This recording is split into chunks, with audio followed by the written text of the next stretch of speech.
सो जो latest model paper है अभ्यास 2022-23 के लिए ये वीडियो सभी हिंदी मीडियम बोर्ड्स के लिए इम्पोर्टेंट है। आज भी ये वीडियो हेल्पफुल रहेगा और आगे चलकर भी। बेसिकली ये जो पेपर है वो एमपी बोर्ड का है, लेकिन ये जो वीडियो होने वाली है सभी हिंदी मीडियम बोर्ड्स के लिए इम्पोर्टेंट है, क्योंकि क्वेश्चन बहुत ही ज़बरदस्त है, सारे बोर्ड्स के लिए हेल्पफुल रहेगा। तो एक एक क्वेश्चन को हम डिटेल में सॉल्व करेंगे। तो क्वेश्चन क्या बोल रहे हैं, संख्याओं 5 और 10 का मौशा क्या होगा। देखो 5 को मैं लिख सकता हूँ 5 एकम 5 और 10 को मैं लिख सकता हूँ 5 दूनी 10 गुणा 1 भी आप लिख सकते हैं। क्या निकालना है, एचसीएफ मौशा आप कैसे पता करते हैं। मौशा के लिए जो संख्या दोनों में वो हमें लेना पड़ता है। तो एचसीएफ क्या आ जाएगा बच्चों, 5 दोनों में, उसकी न्यूनतम घात लेनी है तो 5 ही आएगा। तो आपका उत्तर हो जाएगा 5। तो आपका सही उत्तर क्या हो जाएगा, ऑप्शन नंबर सी। ठीक है, आगे आ जाते हैं। कह रहे हैं कि यदि किसी द्विघात बहुपद, यस आपका व्यापक समीकरण है, शून्य के अल्फा और बीटा हो, तो शून्य का योगफल का सूत्र क्या होता है, अल्फा प्लस बीटा। सूत्र इसका होता है माइनस के बी बट्टा ए, माइनस के बी बट्टा ए। ऑप्शन नंबर सी बिल्कुल सही हो जाएगा। अगले प्रश्न में आते हैं। वीडियो को प्लीज लाइक करें। सब कुछ मैंने पढ़ा रखा है बच्चों, लिंक्स में लेके डिस्क्रिप्शन पे। ठीक है, रैखिक समीकरण ये वाला है और ये दूसरा वाला है। कोई हल नहीं होता है। कोई हल कब नहीं होता, जब समांतर रेखा होती है। तो समांतर रेखा की कंडीशन ये होती है कि पहले दो बराबर होंगे, ए1 बट्टे ए2 b1 बट्टे b2 के बराबर होगा, परंतु c1 बट्टे c2 के बराबर नहीं होगा। इस एपी का सार्वंतर क्या होगा, सार्वंतर यानी कि द्वितीय पद में से आपको प्रथम पद घटा देना है। द्वितीय पद माइनस के 1 है, प्रथम पद 1 है, तो 1 में से 1 घटाएंगे तो माइनस के 2 आ जाएगा। ठीक है, कोई दिक्कत नहीं है। अगले प्रश्न में आ जाते हैं। कह रहे यदि एक त्रिभुज में किसी एक भुजा का वर्ग अन्य दो भुजाओं के वर्गों के योगफल के बराबर होता है, तो पहली भुजा की सम्मुख भुजा कितनी होती है, 90 डिग्री होती है। समकोण त्रिभुज की बात कर रहा है ना ये। पाइथागोरस प्रमेय संतुष्ट होता है किसमें, जिसके कोण 90 हो। बड़ी वाली भुजा के सामने वाली भुजा क्या होती है, 90 डिग्री की होती है। कह रहे बिंदु इतने को मिलाने वाले रेखाखंड के मध्य बिंदु क्या होंगे। मध्य बिंदु निकालना है, तो मध्य बिंदु निकालने का सूत्र x बराबर क्या होता है, x1 प्लस x2 बट्टे में 2, और y का होता है बच्चों y1 प्लस y2 बट्टे में 2। देखो x1 क्या होता है, इसका पहला और इसका पहला जोड़ो और फिर इसका आधा कर दो। 1 में से -3 घटाएंगे, माइनस का 2 बट्टे 2, 2 1 कम 2, माइनस के 1। इसका आखिरी और इसका आखिरी जोड़िए, माइनस का 2 प्लस के 4, तो 4 में से 2 घटाएंगे, 2 बट्टे 2, 2 1 कम 2। तो बिंदु x का y होता है, x का मान -1, y का मान 1, -1,1। पहला वाला बिल्कुल सही हो जाएगा। ठीक है बच्चों, अब आते हैं रिक्त स्थान में। ठीक है, रिक्त स्थान में जैसे क्वेश्चन आपको दिख रहे हैं, 3√2 एक कैसी संख्या होती है, एक क्या है, अपरिमेय संख्या है, तो आपका आंसर हो जाएगा अपरिमेय। यदि px द्विघात बहुपद है तो px बराबर 0, इसको क्या कहते हैं, शून्य कहते हैं। px बराबर 0 शून्य देगा। ठीक है, द्विघात अच्छा बराबर 0 रख दिए तो ये द्विघात समीकरण हो जाएगा। सॉरी बच्चों, शून्य निकालने के लिए बहुपद को 0 के बराबर रखते हैं, और अगर द्विघात बहुपद को अगर 0 के बराबर रख दोगे तो द्विघात समीकरण हो जाएगा। ठीक है, यहाँ लिखेंगे द्विघात समीकरण। किसी द्विघात समीकरण के मूल यदि वास्तविक और समान हो, वास्तविक और समान होने पर विविक्तकर का मान कितना होता है, 0 होता है। यदि समांतर श्रेणी ये है तो इसका 10वां पद क्या होगा बच्चों। देखो इस समांतर श्रेणी का 10वां पद अगर a10 निकालना है तो क्या होगा, a प्लस नॉट डी। ठीक है, तो पहला पद तो a की जगह a है, और देखो सब में dd का अंतर है। द्वितीय पद में से प्रथम पद घटाओगे, a से कटेगा d बचेगा, तो 10वां पद क्या हो जाएगा, a plus not D, a plus not D, यही रहेगा। वे सभी आकृतियां जिनके आकार समान होते हैं परंतु इनके माप समान होने आवश्यक नहीं है, कैसी आकृति कहलाती है, समरूप आकृति कहलाती है। दिखने में जैसे होती है, जैसे ये एक त्रिभुज है और ये वाला त्रिभुज है, दोनों के दोनों त्रिभुज हैं लेकिन आकार सेम नहीं है। बिंदु 0,4 किस अक्ष पर स्थित है। देखो x अक्ष यहाँ पर 0 है, y अक्ष पे अंक है, तो ये y अक्ष पर स्थित है। y अक्ष अगर x बराबर 0 तो y अक्ष पे होगी, और y बराबर 0 होगी तो x अक्ष पे होगी, तो आंसर आ जाएगा y अक्ष पर स्थित है। ठीक है, कोई दिक्कत परेशानी नहीं होगी। अब आते हैं अगले प्रश्न पर, आपको सही मिलान करना है। ये लॉजिकल प्रॉब्लम्स होते हैं, जैसे कि देखो मूल बिंदु के निर्देशांक क्या होता है, 0,0, तो इसका हो जाएगा b। ठीक है, वृत्त की परिधि क्या होती है, 2 पाई आर। अर्धवृत्त का क्षेत्रफल पाई आर स्क्वायर बट्टे 2। ये 1 माइनस साइन स्क्वायर थीटा क्या होता है? Cos square theta. Cot theta क्या होता है? 1/tan थीटा लिखते हैं। लॉजिकल प्रॉब्लम है सब। और फिर एक ही बच गया यार, तो ये सूत्र ही हो जाएगा ये वाला।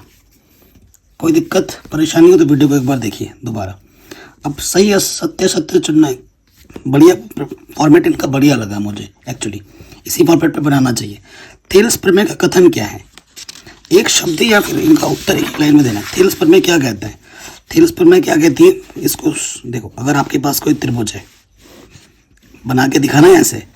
त्रिभुज ABC है और यहाँ पर एक बिंदु है D, और ये यदि किसी त्रिभुज ABC में DE समानांतर हो BC के, तो थेल्स प्रमेय अनुसार ये लिखना है, इस तरीके से लिखना है एग्जाम में। क्या होता है कि AD बट्टे DB बराबर होगा AE बट्टे EC। ये है थेल्स प्रमेय आंसर। ठीक है, कह रहे हैं यदि 10 मीटर ऊंचे एक वृक्ष की छाया, नंबर 2, 10 मीटर एक ऊंचा वृक्ष है, इसकी ऊंचाई है 10 मीटर और छाया की लंबाई कितनी है बच्चों? 10√3। तो सूर्य का उन्नयन कोण कितना होगा? 30 होगा। मुझे देखते ही पता लग गया। ठीक है, माना सूर्य का उन्नयन कोण थीटा है, ऐसे लिख देंगे। माना सूर्य का उन्नयन कोण, माना सूर्य का उन्नयन कोण थीटा है, ये आप लिख दोगे। ठीक है, अगर ये थीटा है, इसका नाम दे देंगे कुछ, क्योंकि हल करके दिखाना है ना। ABC है तो लिखेंगे त्रिभुज ABC में। ठीक है, ये AB जो दो मान पता है उनका अनुपात लो, AB बट्टा BC। देखो, कोण के सामने वाली भुजा क्या होती है? लंब। ये 90 के सामने वाली भुजा क्या होती है? कर्ण। और ये ऑटोमेटिकली क्या हो जाएगा? आधार। लंब बट्टा आधार क्या होता है बच्चों? tan theta. थीटा आपको पता नहीं, यही तो निकालना। AB है 10, BC है 10√3। tan थीटा, tan एक कम tan, 1/√3। ठीक है, इधर tan थीटा है। इसका मान में tan में सोचना है, इधर tan है बराबर है ना, तो tan में सोचना पड़ेगा। tan 30 का मान होता है। tan से tan हट जाएगा, थीटा का मान आ जाएगा 30 डिग्री। इस तरीके से पूरा आंसर लिखा जाएगा, कोई दिक्कत नहीं होगी। अगले प्रश्न में आ जाते हैं। कहते गोले का संपूर्ण क्षेत्रफल पाई आर होता है। आर गोले, अच्छा है, सत्य पे आगे। द्विघात समीकरण के विविक्तिकर का सूत्र क्या होता है? तीसरा नंबर है विविक्तिकर। विविक्तिकर का सूत्र क्या होता है बच्चों? D बराबर B² माइनस के 4AC, यही होता है। ये हमारा आंसर मिल गया। अगला प्रश्न है, वृत्त की एक छेदक रेखा वृत्त को कितने बिंदुओं पर प्रतिच्छेद करती है? चित्र बन रहा है तो बना के दिखाओ ना। ये वृत्त है, ये छेदक रेखा है। छेदक रेखा 2 बिंदुओं पर प्रतिच्छेद करती है।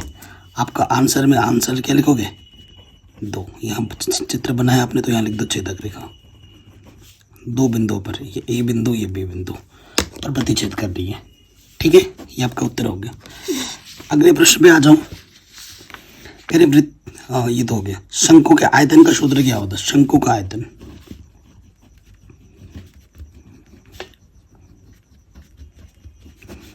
V बराबर 1/3 पाई आर स्क्वायर H। शंकु बना सकते हो तो बना के दिखा दो। ये त्रिज्या है और ये H है। ठीक है, इस तरीके से बना देना। नेक्स्ट क्वेश्चन है, 3, 3, 4, 5, 5 का समांतर माध्य क्या होगा? ठीक है, आपसे क्या बोल रहा है? समांतर माध्य पूछ रहे हैं, तो यहीं पे हल कर देते। माध्य निकालना है ना, क्या करते हैं? जितने अंक होते हैं उनको जोड़ दो। तो यहीं पे घोष पोछ ना करके यहीं करते हैं। छठा क्वेश्चन है, समांतर माध्य निकालना है। 3, 3, 4, 5, 5 जितनी संख्या उनको जोड़ दो। 1, 2, 3, 4, 5 संख्या 5 से भाग दे दो। ऊपर जोड़ो, 6 और 4 10 और 10 20, 20/5, 5 चौके 20। तो आपका उत्तर आ जाएगा 4। कोई दिक्कत, कोई परेशानी नहीं होगी। अब आपको सत्य सिर्फ लिखना है कि सही है कि गलत नहीं है। अगर ABC AP में है तो B जो होता है A + C का आधा होता है, बिल्कुल सत्य कथन है। निश्चित घटना की प्रायिकता का मान 1 होता है, सत्य कथन है। गोले का क्षेत्रफल पाई आर स्क्वायर नहीं 4 पाई आर स्क्वायर होता है, तो ये गलत है। किसी वृत्त की अनंत स्पर्श रेखाएं हो सकती हैं, बिल्कुल सही बात है। यदि किसी घटना की प्रायिकता पी है तो पी का मान 1 से छोटा होता है, 0 से बड़ा है, बिल्कुल सही कथन है।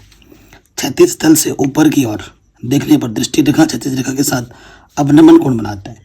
क्षैतिज रेखा से जब ऊपर देखते हैं ना तो उन्नयन कोण बनता है, नीचे से अगर ऊपर देखो तो उन्नयन कोण, ऊपर से नीचे देखो तो अवनमन कोण, ये गलत है। ठीक है बच्चों, कोई दिक्कत परेशानी अभी तक नहीं होगी। अब आते हैं छठे प्रश्न में। कह रहे हैं दो संख्याओं का HCF 9 है तो इनका एलसीएम ज्ञात करना है, या तो ये करना है या फिर ये करना है। ठीक है, और ये ऐसे प्रश्न हैं जो हर साल आते हैं। ठीक है, क्वेश्चन नंबर 6 पे आ जाइए। हम तो सब करेंगे अथवा अथवा, तो एग्जाम में जैसे लिखना है वैसे लिखेंगे। हम दिया है, क्या दिया है बच्चों, हमें दे रखा है HCF 2 संख्याओं का 306 657, ये 9 दे रखा है। हमें एलसीएम निकालना है 306 और 657 का। ठीक है, हम क्या लिखेंगे, हम जानते हैं, वी नो दैट। आप क्या जानते हो कि जो प्रथम संख्या होती है, प्रथम संख्या गुणे द्वितीय संख्या, वो होता है बच्चों HCF गुणे एलसीएम, होता है कि नहीं। प्रथम संख्या आपके पास 306, द्वितीय संख्या 657, HCF आपको दे रखा है 9, आपको एलसीएम निकालना है। ये 9 गुणे में के बट्टे में आ जाएगा,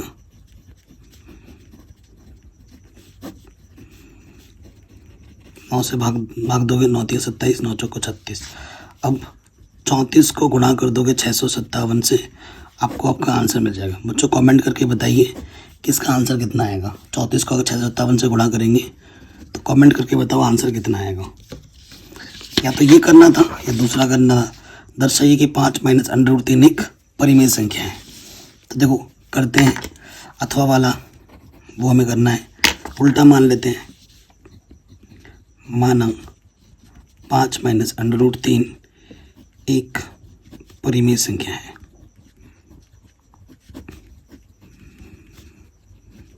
ठीक है, तो परिमेय संख्या मान लिया है, तो हर एक परिमेय संख्या जो होती है बच्चों उसे हम P/Q के रूप में लिख सकते हैं, जहाँ पर Q का मान 0 नहीं होता। और HCF जो होता है P और Q का, वो कितना होता है, 1 होता है। वह P और Q क्या होते हैं, पूर्णांक होते हैं।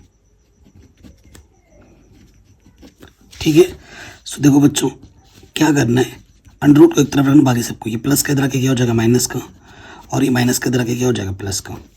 ठीक है, अब आप समीकरण मान लेंगे इसको एक। आप जानते हैं 5 एक परिमेय संख्या है, 5 में से परिमेय संख्या घटाओगे परिमेय और ये अपरिमेय, तो परिमेय और अपरिमेय के बराबर नहीं हो सकते ना, तो वही लिखेंगे चूंकि 5 - P/Q एक परिमेय संख्या है,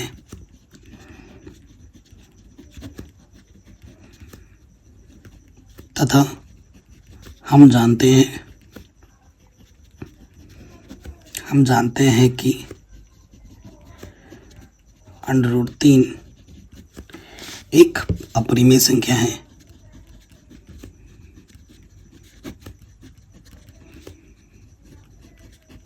इसलिए समीकरण 1 से ये जो चीज़ है 5/P - Q और ये चीज़ कभी बराबर नहीं हो सकती। ठीक है, तो यहाँ लिख देंगे अतः समीकरण हो गया। अतः हमारी अवधारणा गलत है, अतः हमारी अवधारणा गलत है। ठीक है, ये हमारी अवधारणा क्या होगी, गलत होगी। इसलिए जो हमने माना था वो क्या हो, गलत हो गया। तो यानी कि 5 - √3 एक अपरिमेय संख्या, जैसे एग्जाम में लिखना है ना, बिल्कुल वैसे लिखवा रहा हूँ, कोई शॉर्टकट नहीं। आंसर इस तरीके से आपको पूरा लिखना है। कहीं पे भी डाउट हो दोबारा देखें वीडियो को। अगले क्वेश्चन में आ जाए, या तो ये करना है या फिर ये करना है। हर क्वेश्चन में आपको चॉइस दे रखी है अथवा अथवा करके, है ना। देखो इसका गुणनखंड करना है, NCERT का प्रश्न है। ठीक है, आपको 74 29 का गुणनखंड करना है, तो इसका गुणनखंड होगा 19 21 23। ठीक है, 2 नंबर का क्वेश्चन है। आपके एनसीईआरटी का है, देख लेना। या तो ये करना था या दूसरा करना था क्या। अभाज्य गुणनखंड विधि से इन तीनों संख्याओं का एचसीएफ ज्ञात करना है। तो देखिए अथवा वाला करते हैं। आपके पास संख्या कौन सी है बच्चों, एक तो 12 है, एक 15 है और एक 21 है। 2 से काटेंगे, 2 छंग 12, 2 तिया 6। तो अभाज्य संख्या होनी चाहिए जिससे भी आप काटोगे। 3 5 15, 5 एकम 5, 3 7 21, 7 एकम 7। चूँकि 2 कितनी बार है, 2 बार, 3 है 1 बार, 15 5 है 1 बार, 3 है 1 बार, और 21 में 7 1 बार है, 3 है 1 बार। एचसीएफ निकालना, जो संख्या तीनों में वो हमें देखना पड़ेगा। ठीक है, तो एचसीएफ क्या हो जाएगा, जो संख्या तीनों में होती है उसका न्यूनतम घात तो एक ही है, तो एचसीएफ आ जाएगा 3। ये आपसे पूछा गया था, आराम से हो गया। अगले प्रश्न में आ जाओ। एक द्विघात बहुपद ज्ञात कीजिए जिसके शून्यकों का योग और गुणनफल क्रमशः इतना और इतना है। ठीक है, क्वेश्चन नंबर 8वां दिया है। क्या दे रखा है हमें, शून्यकों का योगफल और दे रखा है शून्यकों का गुणनफल। शून्यकों का योगफल यानी कि अल्फा प्लस बीटा, ये दे रखा है -3, और गुणनफल अल्फा गुणा बीटा ये दे रखा है 2। ठीक है, हमें क्या निकालना, द्विघात बहुपद। चूंकि द्विघात बहुपद जो सूत्र होता है बच्चों वो होता है x² - के alpha plus beta x plus alpha beta. मान रख दो, अल्फा प्लस बीटा का मान -3 है, तो माइनस माइनस ये इसको प्लस बना देगा और ये प्लस के 2।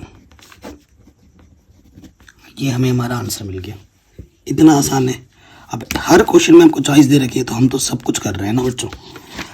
इसमें क्या बोला है, द्विघात बहुपद के शून्य ज्ञात कीजिए। ठीक है, करते हैं ज्ञात। इससे आपका रिवीजन भी होगा, हर टाइप के क्वेश्चन जो एग्जाम में आएंगे वो पता भी चल रहा है। शून्य ज्ञात करने के लिए इसको शून्य के बराबर रख देते हैं। ठीक है, गुणनखंड विधि लगा रहे हैं। इस ऐसी 2 संख्या लेनी है, इसको और इसको गुणा करते हैं, 3 चौके 12। ऐसी 2 संख्या लेनी जिनको गुणा करें तो 12 आए और घटाए तो 4। 6 और 2, 6 दूनी 12, 6 में से 2 घटाओगे 4 आ जाएगा। 6x में से कितना घटाना, 2x। यहाँ से एक जोड़ा, यहाँ से एक जोड़ा, पहले जोड़े से 3 उभयनिष्ठ, और x भी दोनों से भागा चला जाएगा। यहाँ से x बचेगा, 3 दूनी 6, x तो पहले से ही बाहर है बच्चों, 2 का भागा जाएगा, x बचेगा, बाहर नेगेटिव है, चिन्ह बदल के अंदर का, 2 दूनी 4। जो 2 बार है बच्चों उसको हम 1 बार लिखते हैं, और जो उभयनिष्ठ निकालना उसको दूसरे वाले ब्रैकेट में। ठीक है, अब इसको 0 मानो और इसको 0 मानो। यदि x + 2 = 0, तो प्लस का 2 इधर आके क्या हो जाएगा, माइनस का 2। आंसर, यदि 3x - 2 = 0, तो माइनस का 2 इधर के प्लस का हो गया, और ये जो 3 घोड़े में इधर के बट्टे में आ गया।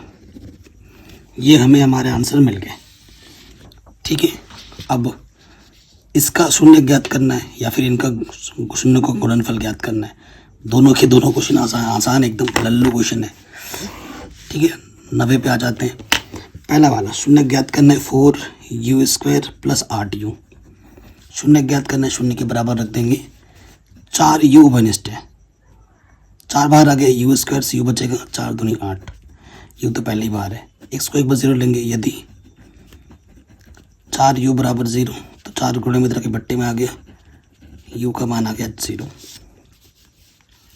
नेक्स्ट गुणनखंड ले लेंगे ये वाला। यदि u + 2 = 0, तो प्लस का 2 इधर आ गया, माइनस का 2। तो ये आपको आपके शून्य मिल गए। ठीक है, नेक्स्ट वाला जो है अथवा वाला दिया है। क्या दे रखा है आपको, बहुपद। बहुपद को px बोलते हैं। तो ये हमें दे रखा है 4x² + के 5x - के 6। हमें निकालना है शून्यकों का गुणनफल। अल्फा गुणा बीटा सूत्र होता है c/a। c क्या है, माइनस का 6, और a क्या है, x² का पद है ना। तो आंसर आ जाएगा 2 3 6, 2 दूनी 4, माइनस के 3/2। ठीक है ना। चूंकि करके लिख भी दे रहा हूँ। ए के स्थान पर 4 है, बी के स्थान पर 5 है और सी के स्थान पर -6 है। ठीक है, अब तो कोई दिक्कत नहीं है, ये क्वेश्चन भी आपका आराम से बन गया। आगे बढ़ते हैं। 3 बल्लों तथा 6 गेंदों की कीमत इतनी है, 1 बल्ले एवं 3 गेंदों की कीमत इतनी है। बीजगणितीय समीकरणों का निर्माण कीजिए। समीकरण बनाना है सिर्फ। ठीक है जी, क्वेश्चन नंबर 10 में आ जाते हैं। ठीक है, आपके पास बल्ले और गेंद है। माना एक बल्ले का मूल्य या कीमत x रुपये है तथा एक गेंद का मूल्य y रुपये है। ये हमने मान लिया। पहले फिर आ जाएंगे प्रथम शर्तानुसार।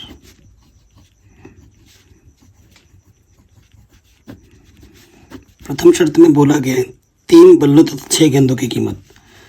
ठीक है, 3 बल्ले यानी कि 3x और कितने गेंद है? 6 गेंद, 6y।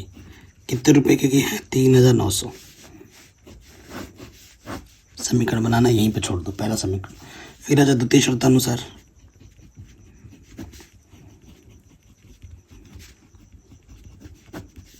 द्वितीय शर्त में बोला गया 1 बल्ला यानी कि 1x और 3 गेंद यानी कि 3y। कितने की है? 1300। बस बीजगणितीय समीकरण बनाना है। ये आपको आपका आंसर मिल गया।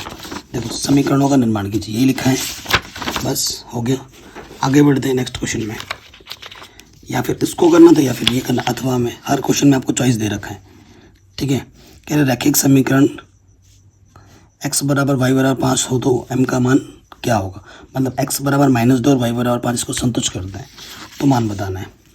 ठीक है, देखिए y बराबर हमारे पास है mx + 3 और हमें दिया क्या है कि x बराबर -2 है और y बराबर 5 है।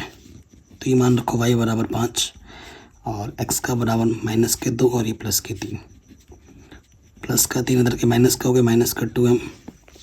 ठीक है, तो 5 में 3 घटाएंगे 2, ये माइनस का 2 इधर बट्टे में आ जाएगा, 2 1 कम 2 बचेगा ना। तो m का मान आ गया -1। बहुत ही आसान क्वेश्चन है यार। अब देखो, ये हमसे पूछ रहे हैं कि अच्छा ये वाला विविक्तिकर ज्ञात करना है इसका। ठीक है, क्वेश्चन नंबर 11वें पे आ जाऊँ। क्वेश्चन नंबर 11वां के दिया है आपको द्विघात समीकरण। क्या दिया रखा है? 2x² + 5x + 3 = 0। चूँकि ए के स्थान पर 2 है, बी के स्थान पर 5 है और सी के स्थान पर बच्चों 3 है। आपको क्या निकालना है? विविक्तिकर। विविक्तिकर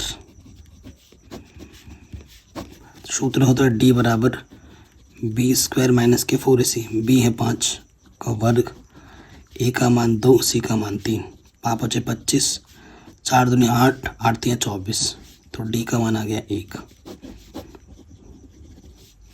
ये हमें हमारा उत्तर मिल गया, कोई दिक्कत नहीं। अब नेक्स्ट प्रश्न में आते हैं। हमसे पूछ रहा है कि ये द्विघात समीकरण है कि नहीं है। अधिकतम घात 2 होगी तो होगा, नहीं तो नहीं होगा। अथवा वाला चेक करते हैं। हमें प्रश्न दे रखा है 2x - 1 x - 3 बराबर x + 5 x - 1। गुणा करेंगे 2x को x से गुणा करेंगे 2x²। 2 3 6x, माइनस से गुणा करेंगे -x, माइनस प्लस 3 कम 3, x गुणा x x², x से कम x प्लस के 5x, 5 - 2x² में से x कम हो जाएगा, x² बचेगा। यहाँ से माइनस के 7 और यहाँ से प्लस के 4, इधर आके माइनस हो जाएगा। 7 और 4 11, ये माइनस का इधर आके प्लस हो जाएगा 8। ये आ जाएगा। चूँकि x की अधिकतम घात कितनी है? 2 है। अधिकतम घात 2 है, इसलिए यहाँ 2 घात समीकरण होगा। ये हमें हमारा आंसर मिल जाएगा। ठीक है, कोई दिक्कत नहीं। अगले प्रश्न पे आ जाते हैं। कह रहे एपी के प्रथम 4 पद लिखिए यदि ए इतना है और डी इतना है। ठीक है, प्रथम 4 पद लिखना। पहला पद आपको ऑलरेडी दे रखा है। ठीक है, क्वेश्चन नंबर 12, चूँकि ए आपका क्या है माइनस के 1.25 और डी है माइनस के 0.25, दोनों ही माइनस के, ध्यान रखिएगा। पहला पद ऑलरेडी दे रखा है आपको, बाकी और 3 पद निकालने हैं। A2, ए में डी जोड़ दो, ए 1.25 माइनस का 0.25, दोनों ही माइनस से जुड़ जाएंगे तो आ जाएगा 1.725 है ना, 1.50, ये 5 है, ये 0 नेगेटिव के। तीसरा पद A2 प्लस डी, A2 कितना माइनस के 1.50, इसमें मुझे ऐड कर देना 0.25, तो हो जाएगा 1.75 माइनस का। A4 A3 plus D, A3 क्या है 1.75, इसमें मुझे ऐड कर देना माइनस के 0.25, तो ये हो जाएगा माइनस के 2.00 आंसर। ठीक है, या फिर इस एपी के अगले 4 पद बताने, अथवा करके करते हैं।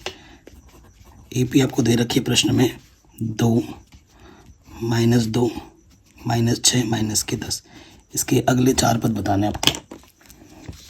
चूँकि प्रथम पद 2 है और द्वितीय पद क्या होता है, सॉरी सार्वंतर क्या होता है, द्वितीय पद माइनस प्रथम पद, द्वितीय पद ये है, प्रथम पद 2 है, तो कितना आ जाएगा माइनस के 4 डी। आपको 5वां पद निकालना है A5, चौथे पद में सार्वंतर जोड़ दूँ, सार्वंतर है माइनस के 4, तो ये हो जाएगा माइनस के 14। फिर A6 निकालना है, A5 में डी जोड़ दूँ, A5 माइनस के 14, डी है माइनस के 4 यानी कि माइनस के 18। अब A7 निकालना है, तो A6 में डी जोड़ दो, माइनस 18 माइनस के 4 यानी कि माइनस के 22।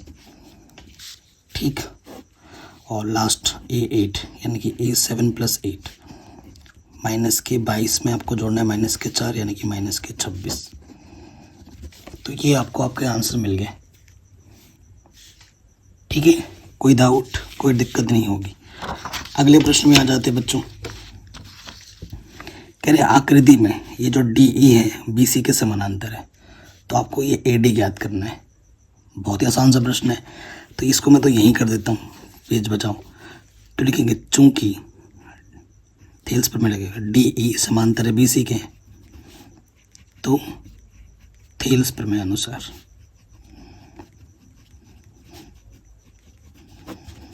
थेल्स का प्रमेय क्या कहते हैं कि AD बट्टे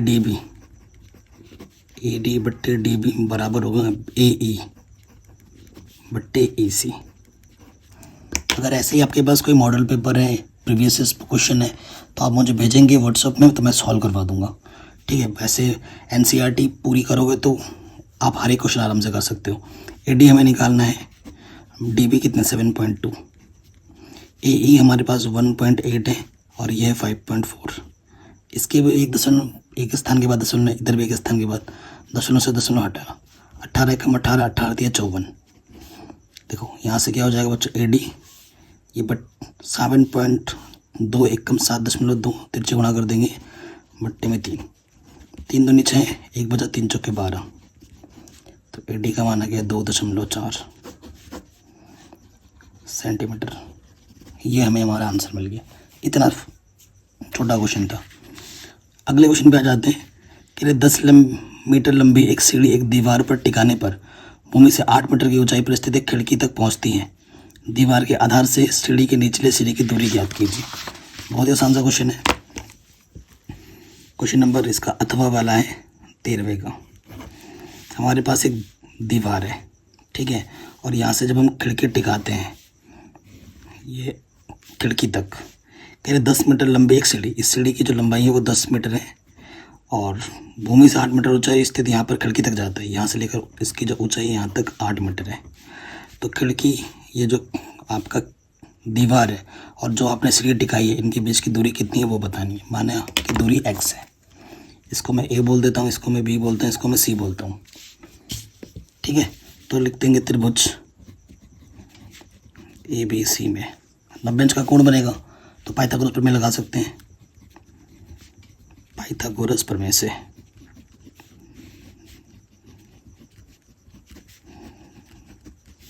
पाइथागोरस प्रमेय क्या होता है बच्चों? कर्ण का वर्ग बराबर आधार का वर्ग प्लस लंब का वर्ग, यही होता है। कर्ण क्या है 10, आधार क्या है BC, तो और लंब क्या है AB, स्क्वायर कर दिया, ये हो जाएगा 100। ये अरे यार AB का मान रखना चाहिए था, AB का मान चलो रखते, कोई बात नहीं। AB वहाँ 8 है,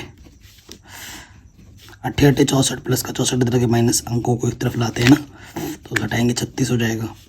वर्गमूल निकालेंगे, x का मान आएगा, तो अरे यार ठीक है, 36 का वर्गमूल क्या होगा 6, प्लस में ही लेना होता है क्योंकि दूरी कभी माइनस में नहीं होती। इतना मीटर, ये हमें हमारा आंसर मिल जाएगा। कहीं पे भी कोई डाउट हो, दिक्कत हो, वीडियो को एक बार दोबारा देखें। अगला क्वेश्चन है, कह रहे हैं यदि बिंदु ये सब एक समांतर चतुर्भुज का शीर्ष हो तो P का मान क्या होगा? ठीक है, समांतर चतुर्भुज ऐसा होता है जिनका ये जो बीचों बीच का जो पॉइंट होता है ना, उस सेम होता है। ये A, ये B, ये D और ये C है। A निर्देशांक हमें दे रखा है प्रश्न में 6,1, B दे रखा है 8,2, C दे रखा है 9,4 और ये दे रखा है P,3। ठीक है, चूंकि AC का मध्य बिंदु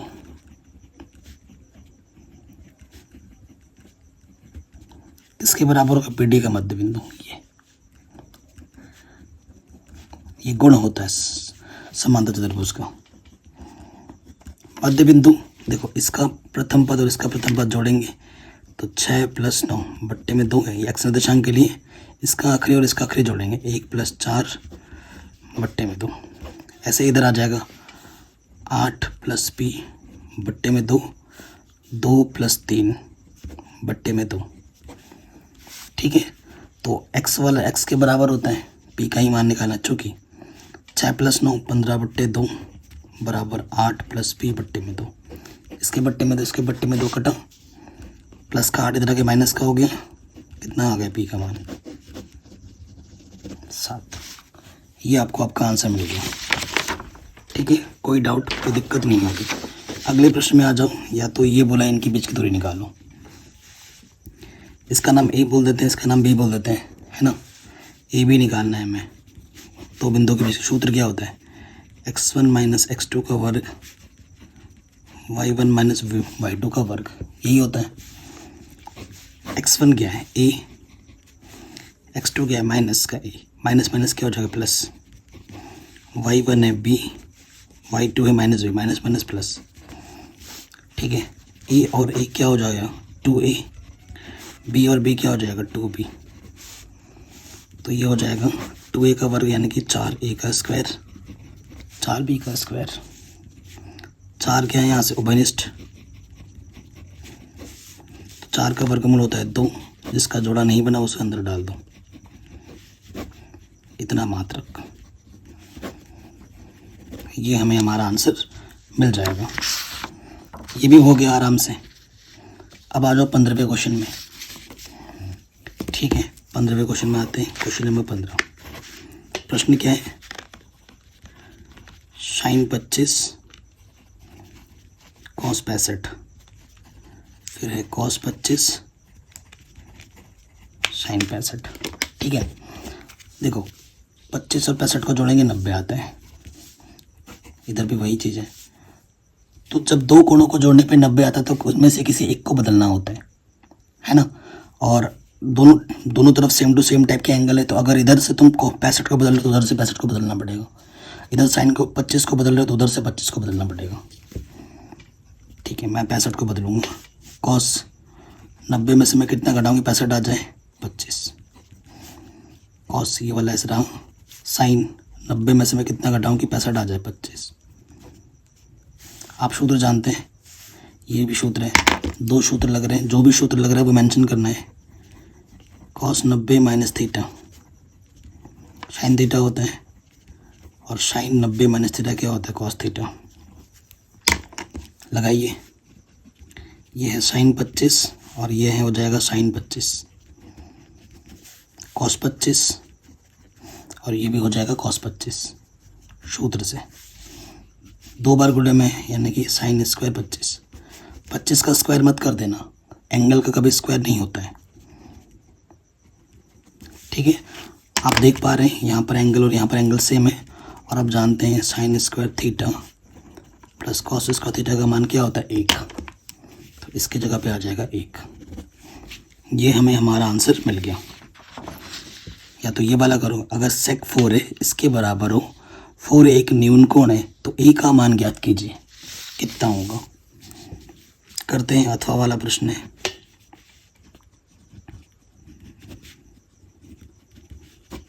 दिया है सेक 4 है किसके बराबर है, कोसेक ए माइनस 20 डिग्री के, है ना। तो जब बराबर होता है तो दोनों तरफ ट्रिग्नोमेट्रिक फंक्शन सेम करने होते हैं, और आप जानते हो कि कोसेक 90 माइनस थीटा क्या होता है, सेक थीटा। तो इसको मैं इस पदों में तोड़ के लिख सकता हूँ, तो ये हो जाएगा कोसेक 90 माइनस थीटा की जगह पे क्या 4 है,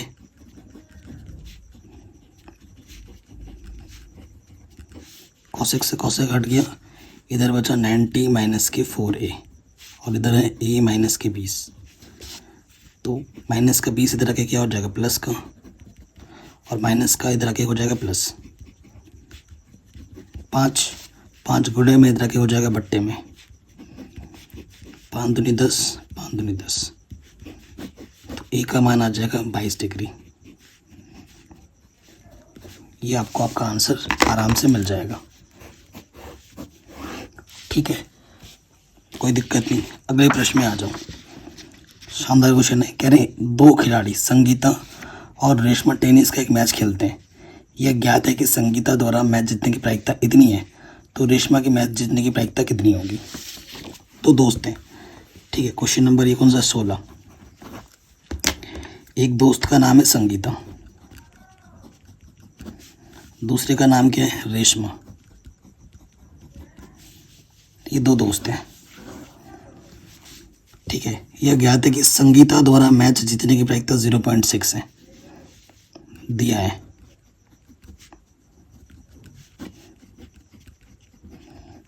संगीता द्वारा मैच जीतने की प्रायिकता हम मान लेते हैं कि वो घटना ई है, PE, ये 0.62 है, ठीक है। ये हमें दे रखी प्रश्न में। तो रेशमा के जीतने की प्रायिकता क्या होगी, ये पूछा है। रेशमा कब जीतेगी, जब संगीता हारेगी। अतः रेशमा के जीतने की प्रायिकता क्या होगी, किसके बराबर होगी, संगीता के हारने की प्रायिकता के बराबर। हारने की प्रायिकता, ठीक। संगीता के हारने की प्रायिकता क्या हो जाएगी, PE डैश, ये होगी, क्योंकि जीतने की प्रायिकता ये है, हारने की प्रायिकता डैश लग जाएगी। आप ये जानते हैं बच्चों कि किसी चीज़ की होने की प्रायिकता और उसके ना होने की प्रायिकता का जो योगफल होता है वो 1 होता है, ठीक। हमें ये प्लस का इधर के क्या हो जाएगा, माइनस का, 1 में से घटाना है, ठीक है। अब PE कितना है हमारे पास, 0.62, तो मैं 1 को लिख सकता हूँ 1.00, घटा दूंगा 10 में से 2 घटाऊंगा 8, 3, आंसर आ जाएगा 0.38। ये हमें हमारा आंसर मिल जाएगा। ये हो गई रेशमा के जीतने की प्रायिकता। अब इसके अथवा में भी आ जाऊँ। अथवा में क्या बोला है, मान लीजिए हम एक पासे को एक बार फेंकते हैं, 4 से बड़ी संख्या प्राप्त होने की क्या प्रायिकता होगी। देखो, पासा जब फेंकते हैं तो परिणाम उस पर आता है 1, 2, 3, 4, 5, 6। 4 से बड़ी संख्या कितनी है, 2 ही है। तो 4 से बड़ी संख्या आने की प्रायिकता। सूत्र क्या होता है? संभव परिणाम बट्टे कुल परिणाम। तो संभव परिणाम कितने बच्चों? 2। कुल परिणाम कितने? 6। 2 1 कम 2, 2 3 6। ये आपको आपका आंसर मिल जाए। नेक्स्ट क्वेश्चन क्या बोल रहे हैं? मान लीजिए एक चित्र प्राप्त करने की प्रायिकता ज्ञात करनी है जब एक सिक्के को एक बार उछाला जाता है, साथ ही एक पट निकालने की भी प्रायिकता ज्ञात करनी है। तो देखो बच्चों, क्वेश्चन नंबर ये हमारा कौन सा 17वां है। बहुत ही आसान सा प्रश्न है यार। ये हमारे पास एक सिक्का है। सिक्का जब उछालते हो या तो हेड मिलता है या फिर ट्रेल मिलता है। हेड मतलब चित्र, टी मतलब पट। चित्र उछालने पर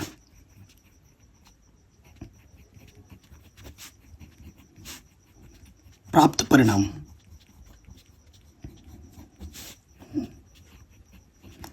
हेड या ट्रेल होता है। ठीक है, तो चित्र आने की प्रायिकता क्या होगी?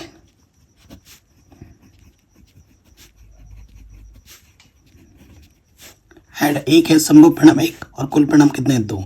1/2। और पट आने की भी वही होगी, है ना? पट आने की प्रायिकता एक पट है और संभव परिणाम 1, कुल परिणाम 2। तो ये आपको आपका आंसर मिल जाएगा। इसमें अथवा भी है प्रश्न, उसको भी हम देखते हैं। क्या बोल रहे हैं? एक डिब्बे में 5 लाल, 8 सफ़ेद, 4 हरे कंचे, एक कंचा यादृच्छा निकाला जाता है। इसकी क्या प्रायिकता है कि यह कंचा हरा नहीं है? ठीक है, सो देखो बच्चों, हमारे पास एक डब्बा है। ठीक है, ये हमारे पास एक डब्बा है। डब्बे में क्या दिया हुआ है? हमें दे रखा है 5 लाल। ठीक है, लाल कंचे कितने हैं? 5। 8 सफ़ेद कंचे हैं। ठीक है, और हरे कंचे कितने हैं? 4। तो कुल कंचे कितने हैं? 5 8 4, 8 4 12 और 5 17। ठीक है, हरे कंचे ना होने की प्रायिकता निकालनी है। हरे कंचे ना होने की प्रायिकता क्या होगा? 1 में से घटा देना होता है हरे कंचे की प्रायिकता। किसी चीज़ की ना होने की प्रायिकता अगर निकालनी है तो उस चीज़ की प्रायिकता निकालो और 1 में से घटा दो। हरे कंचे की प्रायिकता क्या करो? घटा दो। तो हरा कितना है? 4। संभव परिणाम 4, कुल परिणाम 17।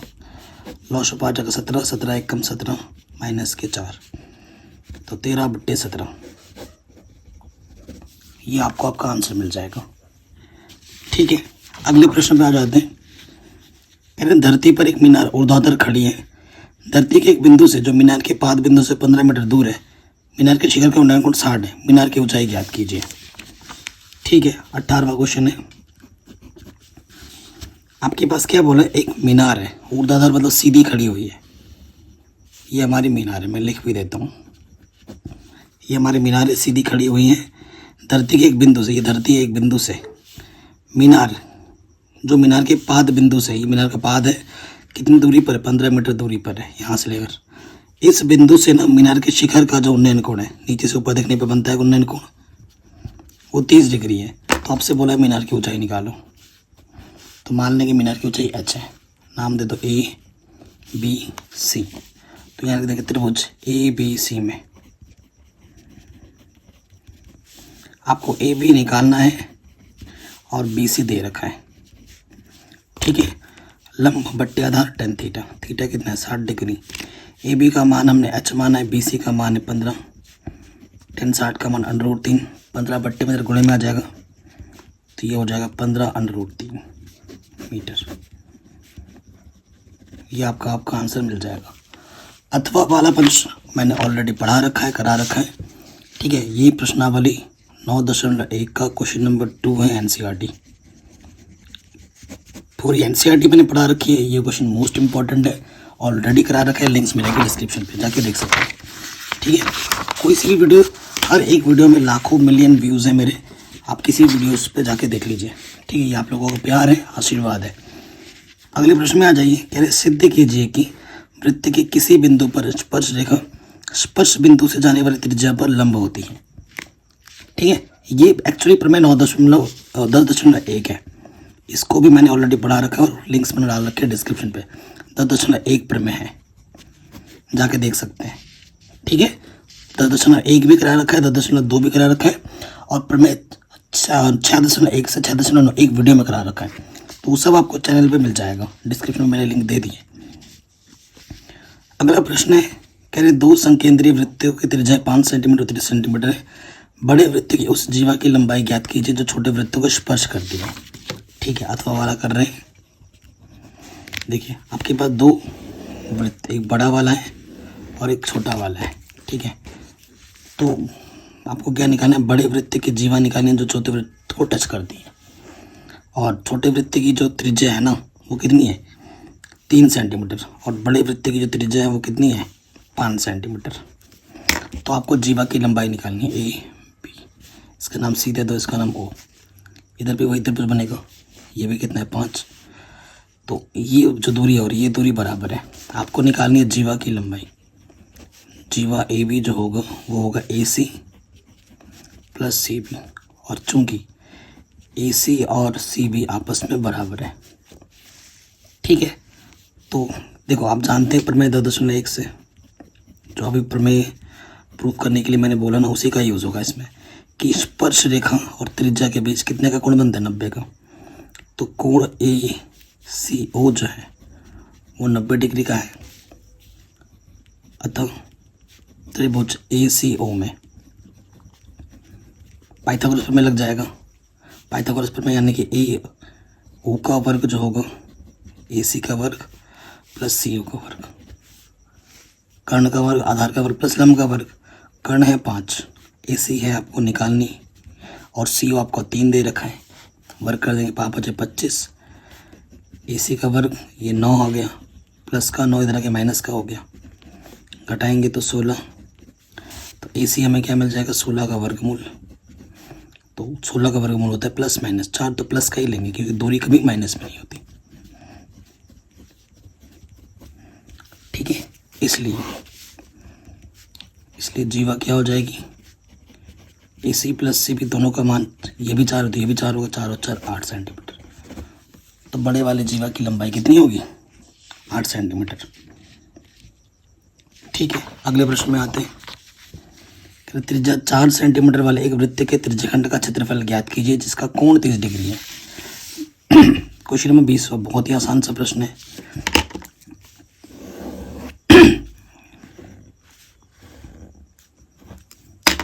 ठीक है, हमें क्या दे रखा है, त्रिज्या दे रखी है 4 सेंटीमीटर, और जो कोण हमें दे रखा है वो दे रखा है प्रश्न में 30 डिग्री। हमें त्रिज्याखंड का क्षेत्रफल निकालना है ना। दिया है, क्या दिया है बच्चों, त्रिज्या 4 सेंटीमीटर, कोण 30 डिग्री। हमें निकालना है त्रिज्याखंड का क्षेत्रफल। त्रिज्याखंड का क्षेत्रफल जिसका सूत्र होता है θ/360 गुणा पाई आर स्क्वायर। थीटा कितना है बच्चों 30 डिग्री, बट्टे में 360, पाई का मान 22/7 और आर का मान क्या है 4 गुणा 4। 0 0 गुणा 3 कम 3 3 6 4 3 12, तो ऊपर आ जाएगा 22 6 6 12 132 7 3 21, यहीं पे छोड़ दो, इतना सेंटीमीटर स्क्वायर। ये हमें हमारा आंसर मिल जाएगा। ठीक है, अब दूसरे वाले पार्ट में आ जाओ।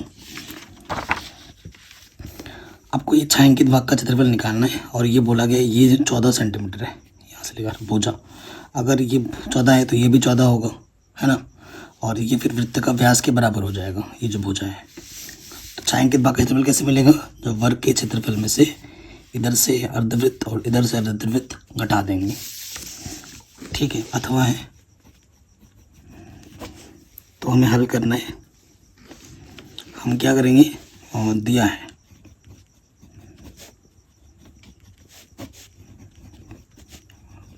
हमें बच्चों वर्ग की भुजा ए बराबर, ए से प्रदर्शित करेंगे 14 सेंटीमीटर, इसलिए जो वर्ग की भुजा होगी वो किसके बराबर होगी, अर्धवृत्त के व्यास के। तो वर्ग की भुजा 14, अर्धवृत्त का व्यास यानी कि 2r, इसलिए r बराबर हो जाएगा 14/2, 2 सत्ते 14। तो त्रिज्या क्या होती है, व्यास की आधी होती है, 7 सेंटीमीटर आपकी त्रिज्या आ जाएगी। प्रश्नानुसार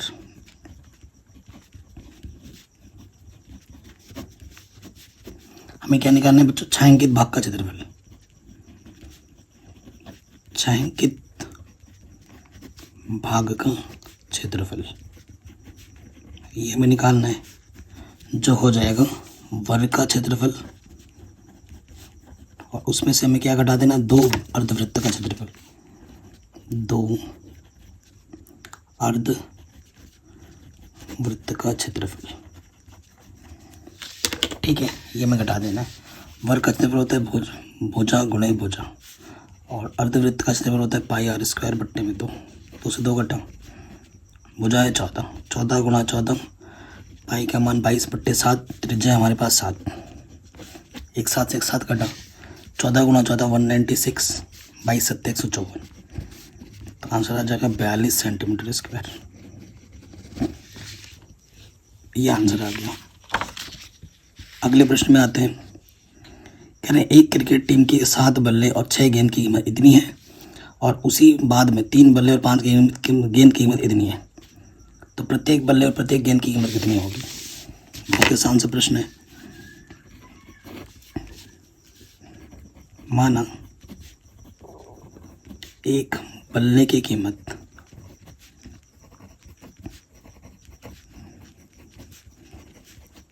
x रुपये तथा गेंद की कीमत y रुपये, ये दे रखी प्रश्न में। प्रथम शर्तानुसार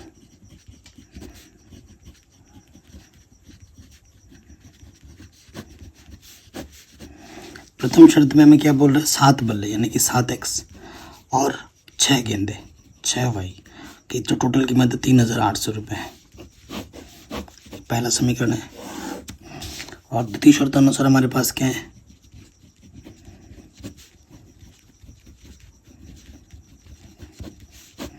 द्वितीय शर्त में बोल रहे बाद में उसने 3 बल्ले और 5 गेंदे कितने में खरीदी, 1750 में। ये हमारा दूसरा समीकरण है। आप इनको हल करना है, विलोपन विधि लगाओ और हल कर लो, है कि नहीं।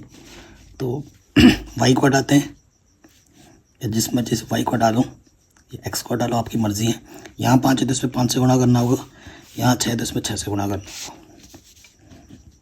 समीकरण 1 तथा 2 से 5 से गुणा करोगे, 5 7 35 x, 5 6 30 y, 5 0 0 0, 5 6 40, हासिल लगा 4, 5 3 15 और 4 19। फिर 6 से गुणा करेंगे, इसमें 6 3 18 x, 6 5 30 y, और 6 0 0, 6 5 30, हासिल लगा 3, 6 7 42, 42 और 3 45, हासिल लगा 4, 6 कम 6 और 4 10। घटा देंगे, समान चिन्ह होने पे घटाते हैं, घटाने पे चिन्ह बदलते हैं, नीचे का प्लस माइनस कटा, 35 में से 18 घटाएंगे 17 बचेगा, 0 0 5, और इसने हाथ दे दिया, ठीक है 85, 17 पंजे 85, पीछे 0, तो x का मान आ गया 500, यानी कि एक बल्ले की कीमत 500 रुपये है। x का मान किसी भी एक समीकरण में रख दो, समीकरण नंबर दूसरे में रख देंगे। x का मान समीकरण 2 में रखने पर यहाँ रख देंगे, x का मान कितना है 500, यहाँ रख रहे हैं, तो 1500 हो जाएगा। तो प्लस का 1500 इधर आके क्या हो जाएगा, माइनस का 1500, घटा देंगे तो 250 बचेगा, 5 बचे 25 0, तो y का मान हो जाएगा 50 रुपये, यानी कि एक गेंद की कीमत 50 रुपये है और एक जो बल्ला है उसकी कीमत 500 रुपये है। ये आपको आपका आंसर मिल जाएगा, कोई दिक्कत नहीं है। या फिर इसको विलोपन विधि से हल करना था, या तो ये कीजिए, दोनों एक जैसे हैं, अथवा वाला करते हैं। 7x माइनस के 15y बराबर 2 है और दूसरा आपको दे रखा है x प्लस 2y बराबर 3। ठीक है, अगर x को हटाना है तो गुणज समान करना है, इधर 7 है इसमें 7 से गुणा करेंगे तभी दोनों गुणज समान होंगे। लिखेंगे समीकरण 1 तथा 2 से। ठीक, तो इसमें तो गुणा ही नहीं करना है, 7x माइनस के 15y बराबर 2, इसमें 7 से गुणा करेंगे 7x, 7 दूनी 14 और 7 तियाँ 21। समान चिन्ह होने पे घटाते हैं, घटाने पे नीचे वाले चिन्ह बदलते हैं, माइनस के y बचेगा और इधर से 21 में से 2 घटाएंगे माइनस के 19, माइनस से माइनस कैंसिल, y का मान आ गया 19।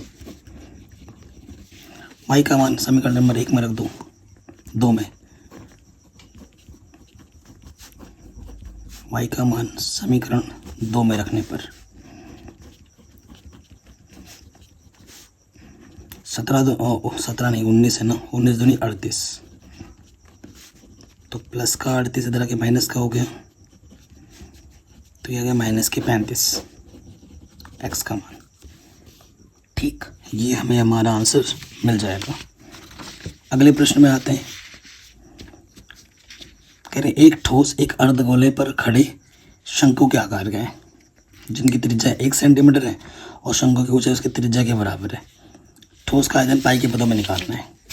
ठीक है, 22वां जो प्रश्न है, कह रहे हैं हमारे पास क्या है बच्चों, एक अर्धगोले पर, ये हमारा अर्धगोला है, इसके ऊपर एक शंकु खड़ा है, सबकी त्रिज्या 1 है, ये भी 1 सेंटीमीटर का है, ये भी 1 सेंटीमीटर का है और ऊंचाई भी 1 सेंटीमीटर का है।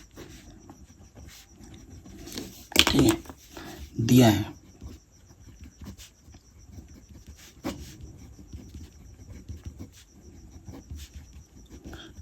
शंकु की त्रिज्या कितनी दे रखी है, 1 सेंटीमीटर और शंकु की ऊंचाई वो भी है 1 सेंटीमीटर। शंकु की त्रिज्या और अर्धगोले की त्रिज्या बराबर होगी क्योंकि अध्यारोपित है, दोनों की त्रिज्या बराबर होगी। तो हमें आयतन निकालना है, अतः ठोस का आयतन प्रश्नानुसार क्या हो जाएगा, अर्धगोले का आयतन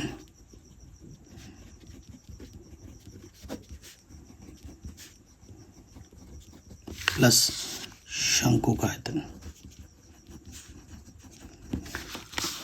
अर्धगोले का आयतन का सूत्र होता है 2/3 पाई आर क्यूब और शंकु का आयतन होता है 1/3 पाई आर स्क्वायर एच। ठीक है, सो देखो 2/3 पाई का मान नहीं रखना है, आर का मान 1 है, आर का मान नहीं रखना है, तो 1 की घात कुछ भी हो, 1 हो और 1 को किसी भी संख्या से गुणा करते वही आ जाता है, तो ये भी वही आ गया। दोनों के बट्टे में समान है तो ऊपर वैसा का वैसा आ जाता है, जोड़े तो जोड़ का चिन्ह आ जाएगा, 2 पाई में 1 पाई जोड़ेंगे 3 पाई, तो आंसर आ जाएगा पाई। ये हमें हमारा आंसर मिल जाएगा। याद हो, ये वाला करना है। ठीक है, ये वाला भी शानदार क्वेश्चन है। एक खिलौना 3.5 सेंटीमीटर वाले एक शंकु के आकार का है जो उसी त्रिज्या वाले एक अर्धगोले के ऊपर अध्यारोपित है। इस खिलौने की संपूर्ण ऊंचाई दे रखा है 15.5, तो इसका संपूर्ण पृष्ठीय क्षेत्रफल ज्ञात करना है। काफ़ी शानदार क्वेश्चन है। कह रहे हैं एक खिलौना शंकु के आकार का है जो कि अध्यारोपित है किसके ऊपर, अर्धगोले के ऊपर।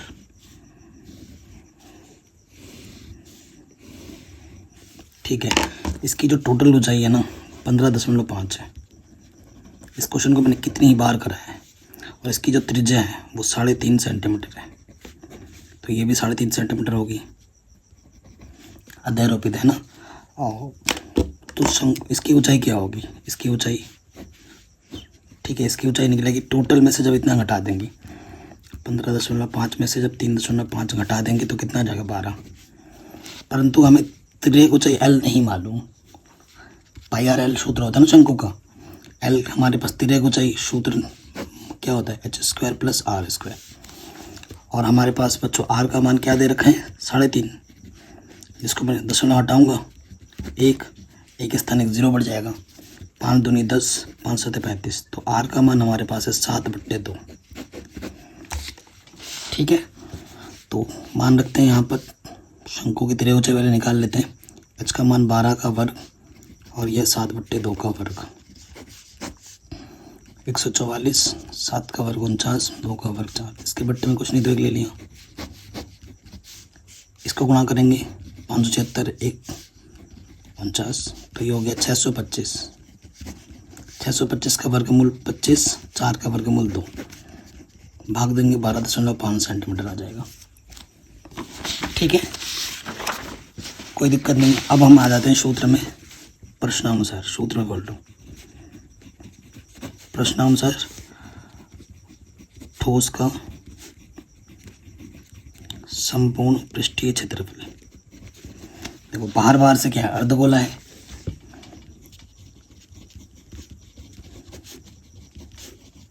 अर्धगोले का क्षेत्रफल प्लस इधर से क्या है, शंकु है, शंकु का क्षेत्रफल।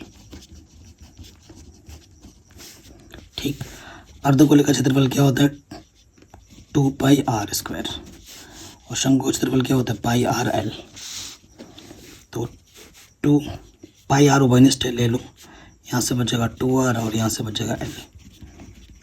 22/7, r का मान है 7/2, r का मान है 7/2 और l का मान है 12.5। कटा 2 कम 7 से 7, बाहर 11, ये आ गया 19.5। गुणा करो, 11 × 5 = 55, हासिल लगा 5, 11 × 99 और 5 = 104, हासिल लगा 10, 11 कम 11 और 10 21, 0.1 स्थान के बाद, तो ये आ जाएगा 214.5 सेंटीमीटर स्क्वायर। ये आपको आपका आंसर आराम से मिल गया। अगले क्वेश्चन पे आ जाऊँ। अब इस क्वेश्चन में, इस वाले में माध्य निकालना है और इस वाले में बहुलक। तो बहुलक ज़्यादा आसान है, एग्जाम में माध्य और बहुलक ऐसा चॉइस आए ना तो बहुलक वाला करना बच्चों। ठीक है, देखो बहुलक वाला मैं यहीं पे कर दूँगा तुरंत। सबसे पहले वर्ग अंतराल देखेंगे, 15 पे ख़त्म हुआ, 15 से शुरू हो रहे हैं, वर्ग अंतराल सही है। सबसे बड़ी बारंबारता ये है, तो ये F1 है, इसके बाद वाला F2 होता है, इससे पहले वाला F0, और F1 के सीध में जो वर्ग होता है इसे हम क्या कहते हैं, बहुलक वर्ग। और बहुलक वर्ग की निम्न सीमा को हम L कहते हैं।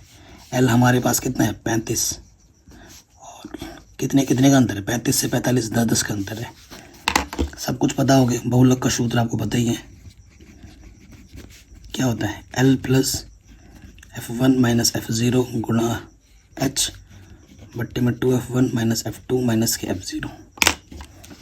ठीक है, अब L का मान है 35, F1 है 23, F0 है 21, गुणे में है 10, 23 दूनी 46 आ जाएगा यहाँ पर, फिर 21 - 14,